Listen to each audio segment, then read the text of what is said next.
आज हम सुनेंगे मुंशी प्रेमचंद जी की प्रसिद्ध कहानियों में से एक नमक का दारोगा। झुककर दंडवत की और लल्लो चप्पू की बातें करने लगे।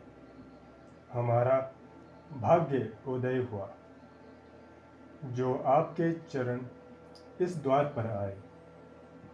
आप हमारे पूज्य देवता हैं।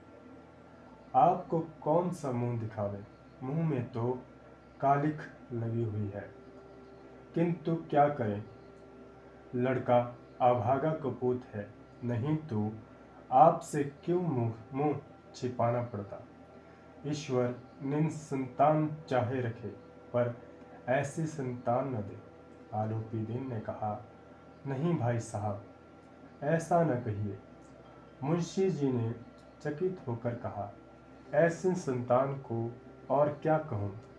आलोपी दीन ने वात्सल्यपूर्ण स्वर में कहा, कुल तिलक और पुरुषों की कीर्ति उज्जवल करने वाले संसार में ऐसे धर्मपरायण मनुष्य हैं जो धर्म पर अपना सब कुछ अर्पण कर सके। पंडित आलोपी दीन ने बंशीधर से कहा, दरोगा जी, इसे खुशामद न समझिए। खुशामद करने के लिए मुझे इतना कष्ट उठाने की जरूरत नहीं थी। उस रात को आपने अपने अधिकार बल से मुझे अपनी हिरासत में लिया था, किंतु मैं आज स्वेच्छा से आपकी हिरासत में हूँ। मैंने हजारों रईस और अमीर देखे, हजारों उच्च पदाधिकारियों से काम पड़ा, किंतु मुझे परास्त किया तो आपने। मैंने सबको अपना और अपने धन का गुलाम बनाकर छोड़ दिया। मुझे आज्ञा दीजिए कि आपसे कुछ विनय करूं। बंशीधर ने आलोपी दीन को आते देखकर उठकर सत्कार किया, किंतु स्वाभिमान सहित समझ गए कि यह महाशय मुझे लज्जित करने और जलाने आए हैं। क्षमा प्रार्थना कर चेष्टा नहीं की, वरन उन्हें अपने पिता की ठाकुर सुहाती की बात असहनीय सी प्रतीत हुई, पर पंडित जी की बातें सुनी तो मन की मैल मिट गई। पंडित जी की ओर उड़ती हुई दृष्टि से देखा, सद्भाव झलक रहा था। गर्व से अब लज्जा के सामने सिर झुका दिया। शर्माते हुए बोले, ये आपकी उदारता है जो ऐसा कहते हैं। मुझसे तो कुछ अभिनय हुई है, उसे क्षमा कीजिए। मैं धर्म की बेड़ी में जकड़ा हुआ था, नहीं तो वैसे मैं आपका दास हूँ। जो आज्ञा होगी वह मेरे सिर माथे पर। आलोपी दीन ने विनीत भाव से कहा, नदी तट पर आपने मेरी प्रार्थना नहीं स्वीकार की थी, किंतु आज स्वीकार करनी पड़ेगी। बंशीधर बोले, मैं किस योग्य हूँ, किंतु जो कुछ सेवा मुझसे हो सकती है उसमें त्रुटि न होगी। आलोपी दीन ने एक स्टाम्प लगा हुआ पत्र निकाला और उसे बंशीधर के सामने रखकर बोले, इस पद को स्वीकार कीजिए और अपने हस्ताक्षर कर दीजिए। मैं ब्राह्मण हूँ। जब तक ये सवाल पूरा न कीजिएगा द्वार से न हटूंगा। मुंशी बंशीधर ने उस कागज को पढ़ा तो कृतज्ञता से आंखों में आंसू भर आए।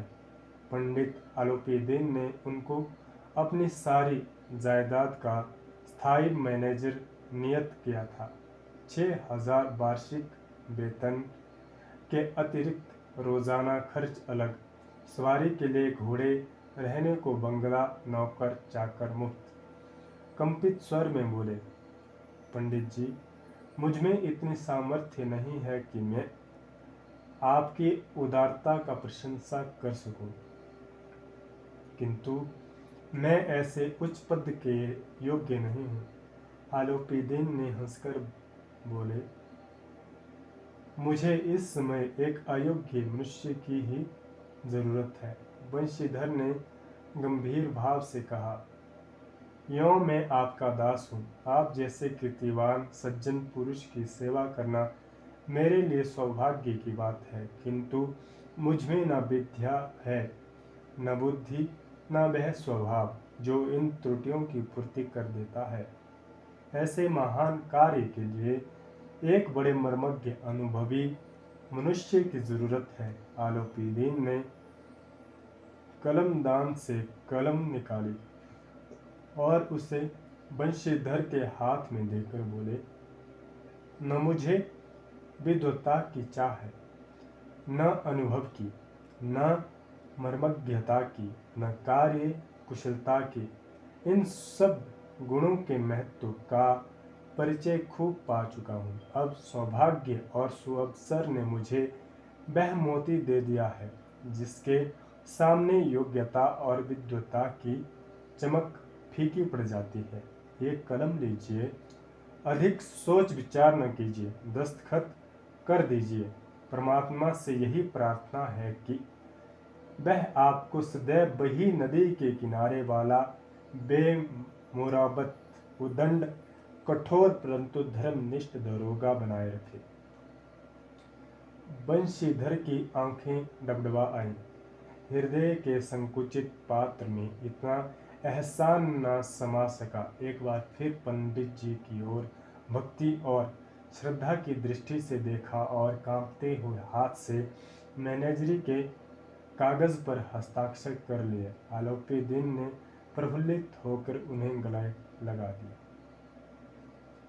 ये थी मुंशी प्रेमचंद जी की प्रसिद्ध कहानियों में से एक, नमक का दरोगा।